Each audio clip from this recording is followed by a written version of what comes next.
What happens when Hollywood execs slam the door on genius? They create legends. These 13 films weren't just rejected, they were exiled from the industry that birthed them. Yet somehow, like cinematic cockroaches after a nuclear strike, they survived to become more powerful than the suits could ever imagine. Ready to discover the films that had to be smuggled past studios' security? Let's dive into the Blacklist. Freaks, 1932. Todd Browning committed career suicide with the most controversial film of the pre-code era. Fresh off the success of Dracula with Bela Lugosi, Browning cast real carnival performers with physical differences in this revenge tale set in a traveling circus. MGM expected another hit monster movie. What they got was a compassionate but unflinching look at society's outcasts that horrified test audiences.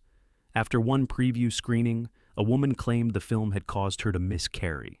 The studio panicked, cutting the original 90-minute film down to just over 60 minutes and essentially disowning it. The theatrical release was a disaster. Critics called it exploitative and disturbing. It was banned in the UK for 30 years. MGM buried the original cut so thoroughly that it's considered lost forever. Browning, once Hollywood's premier horror director, made only 4 more films before being blacklisted from the industry. Yet, something remarkable happened. Decades later, counterculture audiences rediscovered Freaks through midnight screenings in the 1960s and 70s. Its famous wedding feast scene, where the performers chant, "One of us," became a cultural touchstone.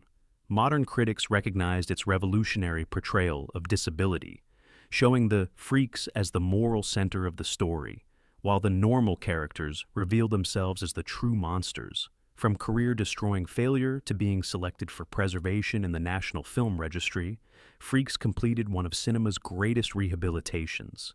Its famous line, "Offend one, offend them all," became a rallying cry for marginalized communities.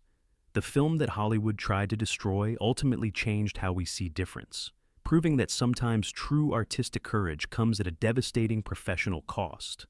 The Night of the Hunter, 1955. Charles Laughton's only directorial effort wasn't just misunderstood. It was murdered in its crib by critics and audiences alike. This expressionist nightmare follows Robert Mitchum's murderous preacher with love and hate tattooed on his knuckles as he hunts 2 children for hidden money. United Artists had no idea how to market this gothic fairy tale that mixed German expressionism with Southern folklore. The promotional materials suggested a conventional thriller, setting audiences up for bewilderment when confronted with Laughton's surreal visual poetry and nightmarish imagery of underwater corpses and howling preachers. Critics savaged it. Bosley Crowther of the New York Times called it a weird accumulation of nursery nightmares. The box office was so dismal that Laughton, one of Hollywood's greatest actors, never directed again, taking one of cinema's most distinctive voices away before it could fully develop. The film languished in obscurity until French critics rediscovered it in the 1960s. Directors like François Truffaut championed it as misunderstood genius. Its expressionist visuals, with stark black and white contrasts and distorted perspectives, influenced generations of filmmakers from David Lynch to Terrence Malick. Mitchum's performance as Preacher Harry Powell created cinema's most charming monster, singing hymns while committing atrocities. His pursuit of the children down the Ohio River became one of film's most hauntingly beautiful sequences. The American Film Institute eventually ranked Powell as one of the greatest villains in movie history. From commercial disaster to being selected for preservation in the National Film Registry, The Night of the Hunter proved that sometimes audiences need decades to catch up to revolutionary art. The film that ended Laughton's directorial career is now studied in every serious film program worldwide. Detour, 1945.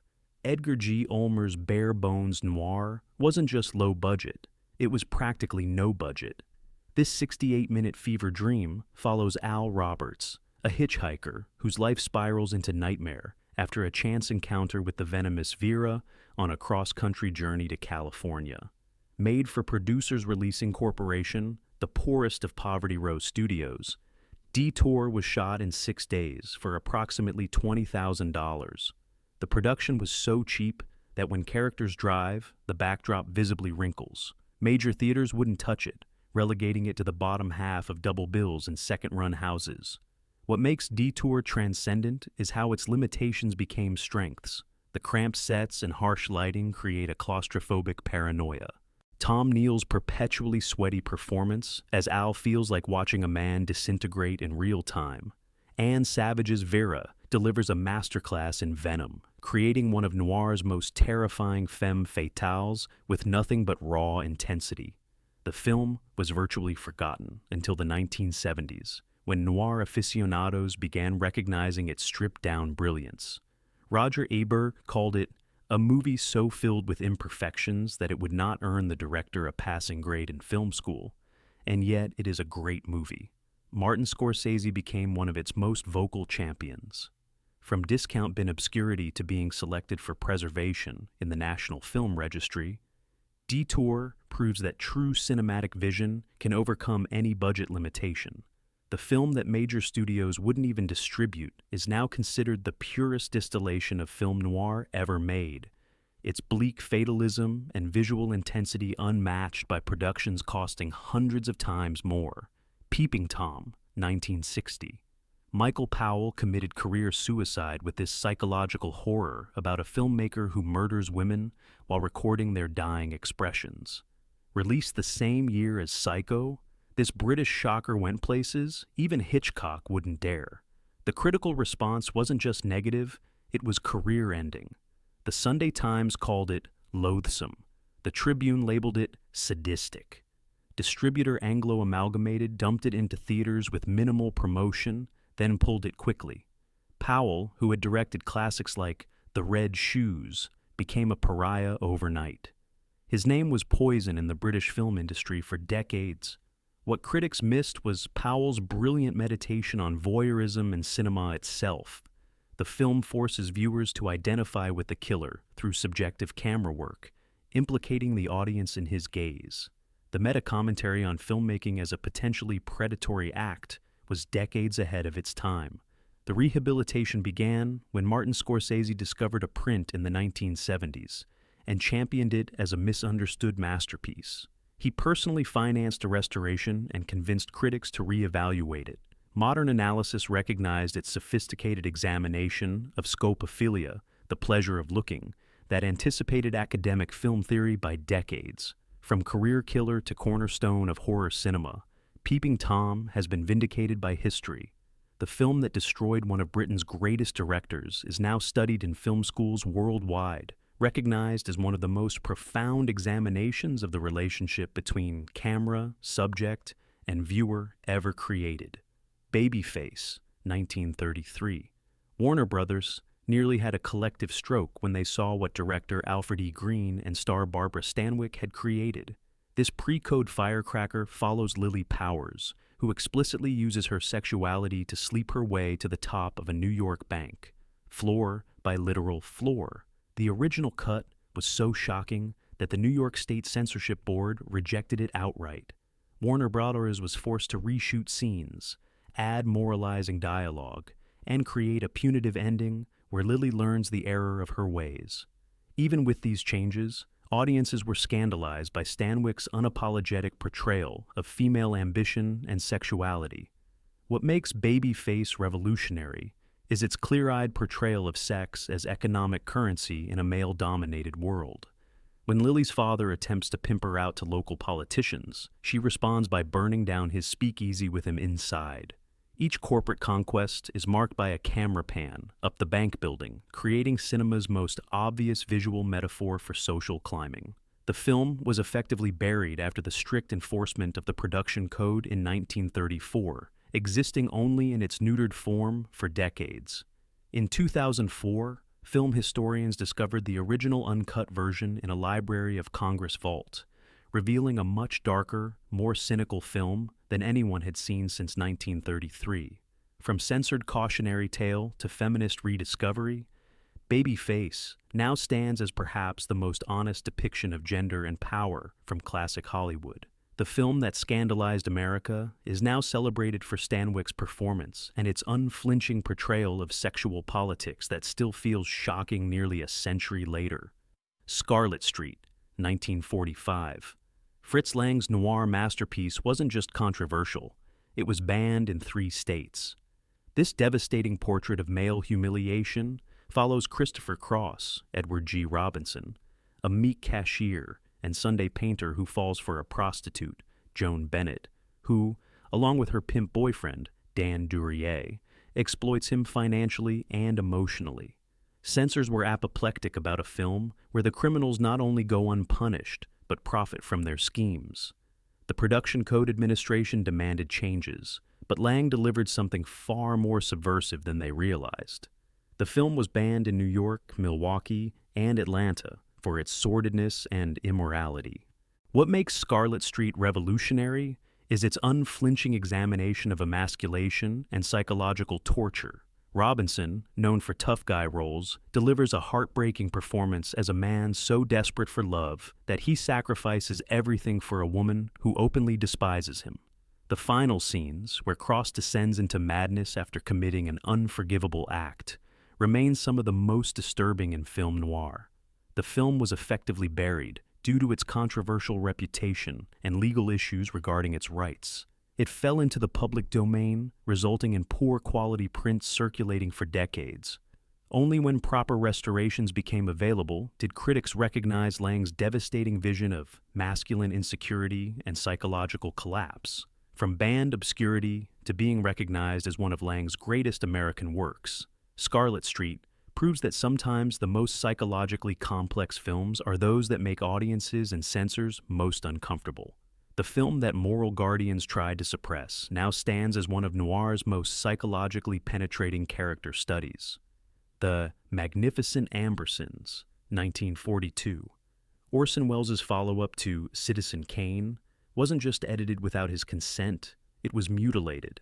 This adaptation of Booth Tarkington's novel about a wealthy family's decline amid industrialization lost 40% of its runtime to studio interference and had a completely new ending shot without Welles' involvement.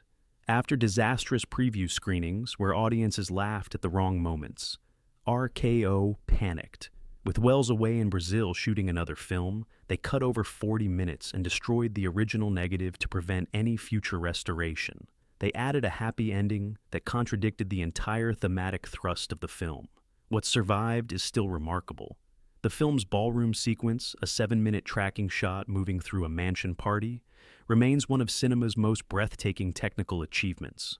Bernard Herrmann was so devastated by cuts to his score that he removed his name from the credits. Cinematographer Stanley Cortez's deep-focus black and white imagery created a visual language for depicting the fading aristocracy. The lost footage became cinema's great white whale, with film historians searching South American archives for decades, hoping to find Welles' original cut. Filmmaker Peter Bogdanovich, who was close to Welles, called it the greatest film that has been butchered in Hollywood's history. From studio-mangled compromise to being selected for preservation in the National Film Registry, The Magnificent Ambersons stands as both a masterpiece and a tragedy. The truncated version that survives still ranks among the greatest American films, leaving cinema lovers to forever wonder about the lost masterpiece Welles intended. The General, 1926. Buster Keaton's Civil War epic wasn't just expensive, it was the biggest commercial disaster of his career. This meticulously crafted comedy about a Southern railroad engineer who rescues both his beloved locomotive and his fiancée from Union soldiers nearly ended Keaton's independence as a filmmaker. United Artists expected another modest Keaton comedy. What they got was the most expensive film of the silent era to that point, with a price tag of $750,000, equivalent to over $11 million today. The famous scene where a real train crashes through a burning bridge into a river below cost $42,000 alone, an astronomical sum in 1926. Critics were mixed, audiences were indifferent, and the box office was catastrophic. The film's commercial failure forced Keaton to surrender his creative independence and sign with MGM, where executive meddling and alcoholism would diminish his artistic output. His producer Joseph Schenck called it the worst mistake of my life. What contemporary audiences and critics missed was Keaton's revolutionary fusion of epic historical filmmaking with precision comedy. Every stunt was performed by Keaton himself, often at tremendous personal risk. The film's battle sequences rival D.W. Griffith's The Birth of a Nation in scope, while its comedy works with clockwork precision. From box office disaster to being ranked as the 18th greatest American film by the American Film Institute, The General stands as perhaps the most complete vindication in cinema history. The film that effectively ended Keaton's artistic freedom is now studied frame by frame in film schools worldwide and considered by many critics the greatest silent comedy ever made. Paths of Glory, 1957. Stanley Kubrick's anti-war masterpiece wasn't just controversial. It was banned in France for nearly 2 decades. This World War I drama about French soldiers executed for cowardice after failing to complete an impossible mission depicted military leadership with such scathing contempt that it triggered international incidents. United Artists nervously released the film, but it faced immediate backlash. France banned it until 1975 for its portrayal of the French military. Spain banned it under Franco's regime until 1986. The film was heavily censored in Germany and Switzerland. Even in America, military officials condemned it as demoralizing. What makes Paths of Glory revolutionary is its unflinching portrayal of class warfare within military structures. The aristocratic generals sacrifice working-class soldiers from the safety of chateaux, treating human lives as disposable chess pieces. Kirk Douglas delivers a performance of moral fury as Colonel Dax, defending soldiers against a rigged court-martial. Kubrick's tracking shots through the trenches created a visual language for war cinema that influenced everything from Apocalypse Now to 1917. The execution sequence, filmed with clinical detachment, remains one of cinema's most devastating anti-war statements. The final scene, where German prisoner Suzanne Christian sings to French soldiers, creates a moment of shared humanity that transcends national boundaries. From International Pariah to being recognized as one of the greatest anti-war films ever made, Paths of Glory proved that sometimes the most patriotic act is to question military authority. The film that nations tried to suppress now stands as a moral benchmark against which all war cinema is measured. Touch of Evil, 1958. Orson Welles' noir masterpiece wasn't just recut without his permission. It was taken away completely. This border town thriller about corruption, starring Charlton Heston as a Mexican narcotics officer and Welles himself as a bloated, corrupt American cop, was meant to be Welles' Hollywood comeback. Universal Studios didn't just reject Welles' cut. They took the film from him entirely, adding scenes shot by other directors and re-editing it against his explicit instructions. When Welles saw what they'd done, he wrote a 58-page memo detailing necessary changes. The studio ignored it completely. The film was released as the bottom half of a double bill, effectively buried. What makes Touch of Evil revolutionary is its technical virtuosity and moral ambiguity. The famous opening tracking shot, following a car with a ticking bomb for over 3 minutes without a cut, remains one of cinema's most celebrated technical achievements. Welles' performance as Hank Quinlan, a detective who plants evidence to convict those he knows are guilty, created one of noir's most complex villains. The film was rediscovered by French critics in the 1960s, who recognized its brilliance despite the studio mutilation.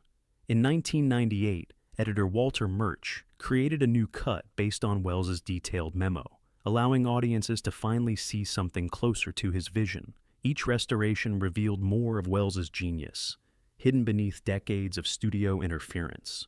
From butchered B-movie to being selected for preservation in the National Film Registry, Touch of Evil stands as both Welles' last Hollywood masterpiece and a testament to artistic resilience. The film that Universal tried to bury is now considered the last great classical film noir, and a technical milestone that filmmakers still study and emulate. The Curse of the Cat People, 1944. RKO Pictures couldn't believe what producer Val Lewton delivered when they ordered a sequel to their hit Cat People. Instead of the horror film they expected, Lewton and directors Gunther von Fritsch and Robert Wise created a sensitive, lyrical fantasy about childhood loneliness and imagination.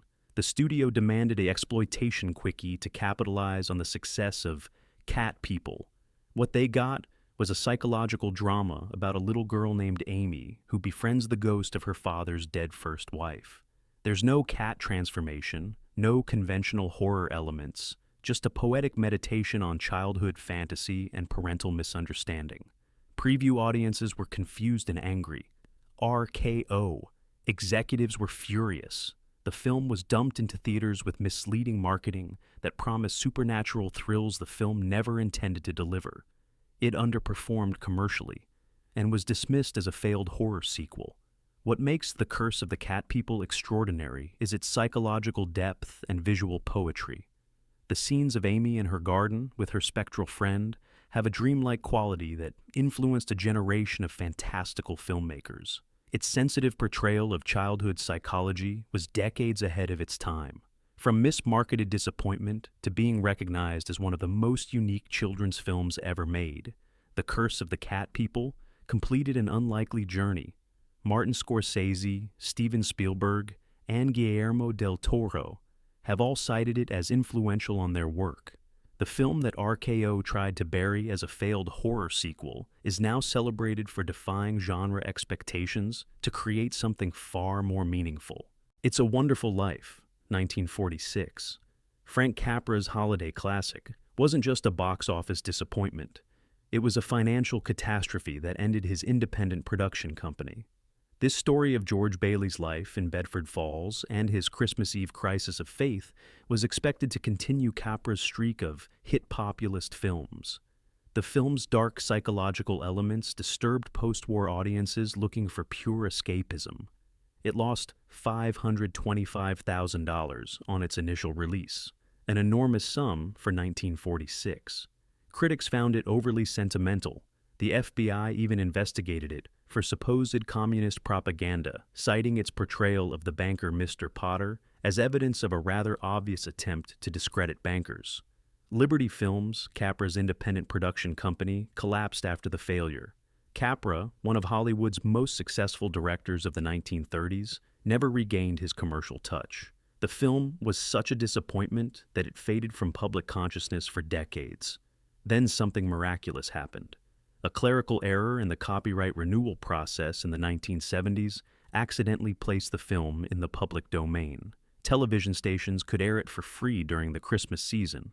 Through annual TV broadcasts, it gradually became embedded in American culture as the definitive Christmas film. From box office bomb to being named the most inspirational American film of all time by the American Film Institute, It's a Wonderful Life completed cinema's most remarkable rehabilitation. The film that bankrupted its creator and was investigated for subversion is now the cornerstone of American Christmas tradition.